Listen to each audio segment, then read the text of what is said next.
Salut, je suis Tully de Boston. Avant de vous raconter mon histoire, aimez et abonnez-vous. En grandissant, j'étais vraiment proche de papa. C'était un scientifique de l'espace qui travaillait pour le gouvernement. Il construisait des satellites. Il a gagné un tas de prix pour ses recherches sur l'espace. Et une fois, il a même prédit une guerre en se basant sur la lecture des satellites. Papa était mon héros. Et j'ai hérité de sa passion pour la science. On parlait durant des heures des grands mystères de l'espace. Et j'adorais ça. Mais maman se sentait toujours larguée dans nos conversations. Comme une fois, en seconde, papa me parlait de son nouveau projet. Quand maman est entrée, elle a augmenté le volume de la télé. « Tu peux baisser cette stupide musique?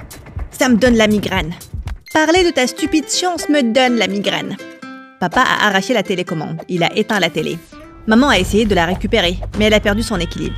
Elle a fait tomber une grande étagère contenant les trophées et les prix de papa. Tout s'est écroulé et papa était furieux. « Regarde ce que tu as fait! Quand vas-tu commencer à te comporter comme une adulte? Tu es la femme d'un scientifique et tu es plus débile qu'un arbre. Quelle honte! Tully, viens dans mon bureau, on parlera là-bas. » Maman semblait être au bord des larmes et je me suis sentie un peu mal pour elle. Mais elle a toujours été si idiote. Avec le temps, mes parents ont commencé à se disputer souvent. Et à chaque fois que papa s'agaçait, il s'enfermait dans son bureau. Il a commencé à être plus distant et il me parlait à peine. Puis, une semaine après mon 18e anniversaire, je l'ai vu rassembler ses affaires. « Où vas-tu? »« J'ai une grande mission. Je n'ai pas le temps pour t'expliquer, Tully. Garde juste ce collier et sache que je t'aime. » J'ai ouvert le collier et j'ai vu une photo de papa et moi et j'ai éclaté en sanglots. « Ne t'en vas pas, papa. »« Je dois y aller. Prends soin de toi. À bientôt. » Papa est parti et je l'ai patiemment attendu. Mais les semaines sont devenues des mois et il n'est jamais revenu. Et puis un jour, on a reçu un appel de son bureau, disant qu'ils avaient perdu le contact avec son vaisseau spatial, et les recherches étaient en cours. Les nouvelles de la disparition de papa se sont rapidement propagées. Tout le monde était inquiet pour le héros scientifique qui a disparu. Sauf maman. Elle était plus heureuse que jamais. Elle est allée faire du shopping, elle a acheté un nouveau téléphone, a changé de coiffure, elle s'est débarrassée de toutes les affaires de papa. Et elle a nettoyé son bureau. Quand j'ai piqué une crise pour ça, elle a dit qu'on devait reprendre le cours de nos vies. Mais les choses ont explosé quand la police est venue nous poser des questions. Maman leur a juste crié dessus, elle leur a demandé de partir. « Pourquoi tu as renvoyé la police? Ils auraient pu nous aider à trouver papa. Ils ont déjà tout fouillé il y a quelques jours, Tully. Ils n'ont rien trouvé. Pourquoi je dois subir ça encore et encore? Comment peuvent-ils trouver quelque chose alors que tu t'es débarrassé de littéralement tout ce qui est lié à papa? C'est tellement clair que tu ne veuilles pas qu'il revienne. Je vous ai entendu vous disputer la veille du départ de papa et tu aurais pu lui arracher la tête. Ce ne sont pas tes affaires, et tout ce que je fais, c'est pour ton bien. Maintenant, va dans ta chambre et arrête de me faire mal à la tête. » Mais je n'allais pas abandonner si facilement. J'ai donc décidé de prendre les choses en main. J'ai passé des jours à lire tous les articles écrits sur sa disparition. J'ai essayé de contacter ses collègues de travail. J'ai parlé à ses amis, mais je n'ai rien trouvé. J'étais très distraite, et j'ai raté l'examen de bourse pour l'une des meilleures universités en ville. J'étais déprimée, et j'ai raté les cours ce jour-là, et je suis allée au café. Quand un garçon m'est rentré dedans, en renversant sa boisson partout. Il a essayé de s'excuser, mais il a glissé et il est tombé juste au-dessus de moi. C'est la pire journée au monde. Oui, ça l'est. J'ai presque été percutée par un bus le matin. Et puis, ma voiture est tombée en panne. Et puis, je suis allée au café, mais il ne servait pas de chocolat chaud. Et j'ai dû avoir un chocolat froid à la place. Et maintenant, je vais en commander un autre. Tu peux la fermer et t'éloigner de moi? Tu es assez lourd. Oui, désolé. Oh mon Dieu, c'est la suite de la série L'invasion extraterrestre sous-marine. S'il te plaît, laisse-moi l'emprunter. Je suis un grand fan. Et toutes les copies ont été vendues. Je t'achèterai des cafés pour tout le mois, s'il te plaît. Je suis Kirk en fait. Tully. Kirk et moi avons passé les heures qui ont suivi ensemble et il s'est avéré qu'on avait beaucoup de points en commun. C'était un intello passionné de science comme moi, amusant et vraiment mignon. Il était un peu bizarre, mais au moins il me faisait sourire. On a commencé à traîner ensemble souvent, et lentement, je lui ai parlé de ma vie, ma famille et la disparition de papa. C'est exactement ce qui est arrivé à mon oncle. C'était un pêcheur et il a disparu. On l'a retrouvé 10 jours après. Et je lui ai demandé ce qui s'est passé, mais il n'a pas dit un mot. Éventuellement, on a réalisé qu'il était devenu sourd à cause de l'eau qui lui bouchait les oreilles. Je ne vois pas où tu veux en venir. Je veux dire, on a retrouvé mon oncle et on retrouvera ton père aussi. On doit juste continuer à chercher. Kirk m'a dit que son père connaissait des personnes dans le gouvernement et qu'il pouvait peut-être nous aider à avoir un scoop. J'ai prié pour qu'on trouve quelque chose rapidement. Mais tout mon espoir a disparu quand Kirk est revenu et m'a dit que papa n'a jamais été affecté à une mission. Tout le monde dans le gouvernement était aussi confus que moi par sa disparition. Mais comment est-ce possible? Papa m'a dit qu'il partait en mission. Il m'a donné ce collier, juste avant son départ. Kirk m'a demandé de voir le collier. Alors que je le lui donnais, il est tombé. Ma photo est tombée aussi, et derrière, il y avait une petite clé. Ce soir-là, quand je suis rentrée, j'ai essayé de regarder partout s'il y avait une boîte ou un coffre que papa a laissé derrière. Mais je n'ai rien trouvé. Je fouillais dans le salon quand j'ai entendu une voiture s'arrêter dans l'allée. Je suis allée voir et j'ai vu maman, tout apprêtée, parler à un homme. Dès qu'il est parti, je me suis ruée dehors pour confronter maman. « Tu as tourné la page si rapidement. Ce n'était qu'un beau dîner avec un bel homme, ce n'est pas grand-chose. Vraiment. Je me demande ce que papa dira quand il reviendra. Il va découvrir que sa femme le trompe avec un petit clown. Et qu'est-ce qu'il dira quand il verra que sa génie de fille a raté un examen important de bourse? Eh oui, ta prof m'a appelé. Comment on est supposé payer pour la fac maintenant, hein? Oh, ne t'inquiète pas pour ça. Ton petit copain riche va nous emprunter de l'argent. Il conduit une super voiture. Je pense qu'il n'aura pas de mal à donner quelques maudits sous pour ta pauvre fille. Tu sais quoi, maman? Tu n'as jamais mérité papa. Il était trop intelligent pour toi de toute façon. C'est bien que tu trouves quelqu'un de ton niveau. Fais attention à tes mots, Tully. Mais j'étais déjà entrée dans la maison. Cette nuit-là, j'ai dormi avec une seule idée en tête. Je dois trouver papa et partir de cette misérable maison dès que possible. Le lendemain, j'ai rencontré Kirk et je lui ai parlé de mon plan d'entrée par effraction dans le bureau de papa. Maman s'est débarrassée de toutes ses affaires et le bureau est le seul endroit où je n'ai pas encore fouillé. Pourquoi t'es si certaine de trouver quelque chose? La police l'a peut-être déjà fouillé, mais il n'avait pas cette clé. Je sais que ça signifie quelque chose et je dois essayer. Bien, je viens avec toi. Hors de question que je t'embarque dans ça. Après avoir dit ça, je me suis tournée et je suis partie. Papa travaillait dans un établissement gouvernemental et c'était difficile de dépasser la sécurité durant la journée. J'ai donc décidé de m'y faufiler la nuit. Ce soir-là, alors que maman dormait, je suis discrètement sortie par la fenêtre et je suis partie. Je me tenais devant le bâtiment de papa quand un homme déguisé en Batman s'est pointé et s'est mis à côté de moi. De quoi j'ai l'air? Kirk, pourquoi t'es habillé comme ça? J'ai toujours voulu être Batman et combattre le crime. En fait, non. Je voulais un déguisement et c'était le seul costume disponible à la dernière minute.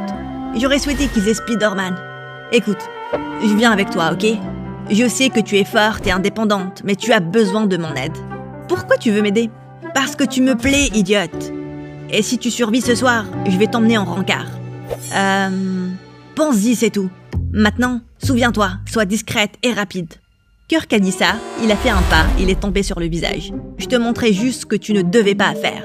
J'ai compris, bébé man. Je rigole, ne pleure pas, on y va Batman. Kirk et moi sommes entrés. On a gardé les têtes baissées et on a esquivé un tas de caméras. C'était sombre et Kirk n'a pas arrêté de me rentrer dedans. Mais on a réussi à atteindre le département de l'espace et de l'aérotechnologie. Ça doit être ça. Mais dès qu'on a mis un pied à l'intérieur, les alarmes ont commencé à sonner comme pas possible. Et en quelques secondes, on était entourés par l'équipe des SWAT. Je leur ai dit que papa travaillait ici, mais ils nous ont quand même menottés, Kirk et moi. Ils nous ont emmenés au poste de police. Ils nous ont enfermés, ils ont appelé nos parents. Le père de Kirk a utilisé ses connaissances pour nous sortir de là. Mais maman a dû payer beaucoup d'argent pour que mon arrestation ne figure pas sur mon dossier permanent. Quand on est rentré ce soir-là, elle était énervée. J'ai vendu mes bijoux pour avoir cet argent. C'était pour ta fac. Je ne sais même pas quoi te dire. Tu pourrais commencer par me dire où est papa. Oh mon Dieu, Tully, ton père est parti. Je l'ai accepté et tu devrais aussi. Je ne peux pas l'abandonner si facilement. Regarde ce collier. C'est une clé. Et papa me l'a donnée juste avant qu'il ne parte. Et il m'a demandé de la garder en sécurité. C'est clairement quelque chose d'important. Ça pourrait contenir des infos qui nous mèneraient jusqu'à lui. Donne ça à la police et laisse-les s'en occuper. Tout ça, ça te dépasse. Et si la police n'arrive pas à s'en occuper? Ça fait des mois et on ne sait pas du tout où est papa. Les gens ne disparaissent pas comme ça, maman. Quelque chose lui est arrivé. S'il est là, quelque part, comment je peux arrêter de le chercher? Si tu sais quelque chose, dis-le-moi, maman. Je peux accepter la vérité. Je sais que je ne peux plus supporter ça. Oh mon bébé, j'aurais souhaité pouvoir t'aider. Maman m'a serré très fort alors que je pleurais comme un bébé. À travers toutes mes larmes, je ne me suis jamais sentie aussi proche d'elle. Et peut-être qu'elle avait raison. Et cette situation me dépassait. Le lendemain matin, maman et moi sommes allés au poste de police. Et on leur a donné les infos qu'on avait, y compris le collier. Le principal m'a laissé repasser l'examen de bourse, grâce à mes notes précédentes. Et cette fois-ci, j'ai cartonné. Je suis sortie avec Kirk pour célébrer avec une glace. Quand soudain, il a bondi sur une table, il a commencé à chanter. Oh Tully, ma Tully, t'es plus sucrée qu'une glace. Je veux être avec toi. Veux-tu être le beurre de cacahuète de ma confiture? C'était tellement ringard. Alors, qu'est-ce que t'en dis? Kirk m'a embrassé et c'était parfait. On a commencé à sortir ensemble officiellement. Il a même intégré la même fac que moi. Maman était heureuse et tout se passait bien. Sauf que papa me manquait terriblement. Puis, la veille de mon départ pour la fac, je mettais mes affaires dans la voiture, quand un tas de voitures de police se sont arrêtées dans notre allée.